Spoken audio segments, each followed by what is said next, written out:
खेतों में सब्जियां बहुत ज़्यादा आसानी से हो जाती हैं, लेकिन छत पर ग्रो करना गमलों में कठिन तो होता ही है। लेकिन मुश्किल है, नामुमकिन नहीं है। इंसान अगर कुछ करना चाहे तो कुछ तो कर ही लेता है।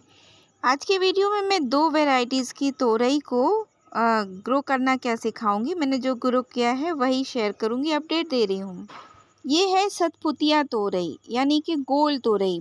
ये साथ साथ एक ग्रुप में होते हैं ना ग्रो, इसी वजह से इसको सतपुतिया बोलते हैं। तो ये मुझे अपने प्लॉट पर मिली थी, मैं वहाँ से लेकर आई। मैंने बीजों को ग्रो किया और जब ये ग्रो किया था तो मैंने आपके साथ शेयर किया था। आज के वीडियो में मैं इसकी अपडेट देने वाली हूँ कि ये ग्रो हुए या नहीं हुए, कैसे किया, कितनी बड़ी वाइन हुई, ये आप आगे वीडियो में देखेंगे। और दूसरी तुरई भी देखेंगे जिसको कि मैं बीज बनाने के लिए तैयार कर रही हूँ। तो इस तरीके से आइडिया हो जाता है, बीज हमें लाने नहीं जाने पड़ते, फ्री के बीज हैं ये भी, और जो मैं तैयार कर रही हूँ वो भी। ग्रो मैंने जो किया था ना वो एक वेल्डन सॉइल थी, यानी मिट्टी और सैंड।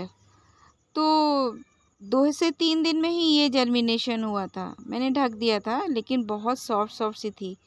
फिर 4-5 दिन बाद कुछ इस तरीके से इसमें 2 लीव के बाद वाली जो लीव्स होती हैं वो आ गई।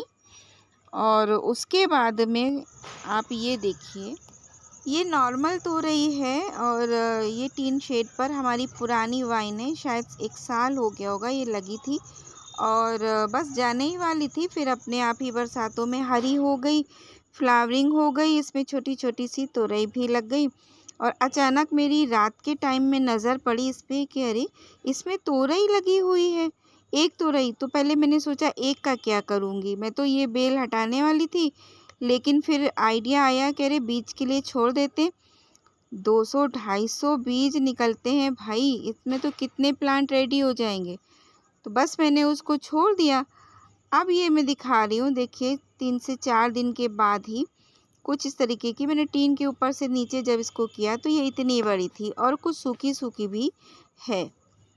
तो मैंने इसीलिए हार्वेस्ट नहीं किया कि एक वाइन से कम 200 बीज तो मैं ले ही लूँ और उसके बाद मुझे आराम रहेगा तोरई को ग्रो करने में। तो मैं इसको अभी छोड़ रही हूँ। मैंने इस तरीके से यहाँ टिका दिया है, बेल को लगा ही रहने दूँगी गमले में। और फ़ायदे के लिए एक कंटेनर चलिए ऐसे ही ठीक है, उसमें कुछ ग्रो नहीं हो सकेगा और वरना तो उसमें एक वाइन और तैयार हो रही है। तो अपने आप ही ये सूखती है, जब प्लांट पर लगे तो बीज बहुत अच्छे किस्म के तैयार होते हैं।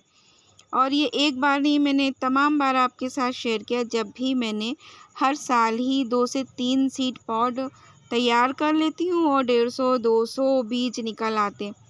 ये देखिए, ये इसी तरीके से ग्रो करती रहती हूँ जब तब इधर उधर और निकल आते हैं पौधे।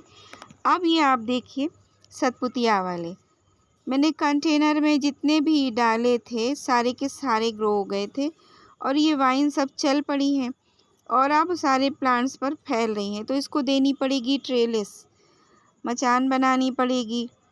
और ये जो कहते हैं ना 1G कटिंग, 2G कटिंग, तो ये जो पहली है ना ये 1G कटिंग है। एक सिंगल स्टेम से जो टिप है उसको प्रून करिए तो साइड साइड से आती हैं, उनको जब काटिए तो 2G कटिंग।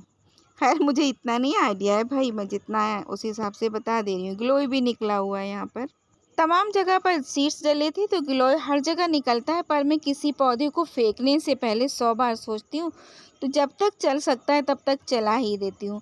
अब इनको एक एक गमले में अलग अलग कंटेनर में रिपोर्ट किया जाए। आजकल इतना बिजी चल रही हूँ कि काम मुझे लगता है कि दिन भर जैसे ख़त्म ही नहीं होता है और गार्डनिंग के लिए बहुत कम टाइम मिल पाता है। फिर भी मैं कुछ ना कुछ तो करती हूँ, पानी तो देना ही देना रहता है, 1 से 1.5 घंटा लगता है। फिर कुछ प्रूनिंग करिए, कटिंग करिए, तो बहुत सारा काम रहता है। घुइयाँ के पत्ते देख लीजिए। लेकिन फिर भी अपनी नींद छोड़कर मैं दिन में सोती नहीं हूँ और जो भी टाइम मेरा बच जाता है, मेरे आराम का टाइम, किसी के काम का टाइम मैं नहीं लेती, उनका कर देती हूँ। फिर अपने आराम के टाइम में ही मैं अपने प्लांट्स के पास आती हूँ, क्योंकि ये तो मेरी जान है, इनमें मेरी जान बसती है। तो एक वाइन तो बीज बनने के लिए तैयार हो रही है और सतपुतिया के बहुत सारे पौधे रिपोर्टिंग के लिए तैयार हो रहे हैं। इसको तो मैं रिपोर्ट नहीं करूँगी, जो कि खुद ही ट्रेलिस पा गई है और खुद ही इधर-उधर कवर कर रही है। तो देखते हैं कि अब इसमें किस तरीके की तुरई निकलती है। ये एडवेंचर है मेरे लिए, बड़ी खुशी की बात है कि मैं सतपुतिया तुरई को पहली बार अपने गार्डन में, अपने यहाँ गमले में ग्रो कर रही हूँ, बिल्कुल फ्री में। और नागफनी का प्लांट इसको सेफ्टी देता है, वरना अब तक नेवला खोद चुका होता। खाली गमला, खाली मिट्टी वो फ़ौरन खोदता है।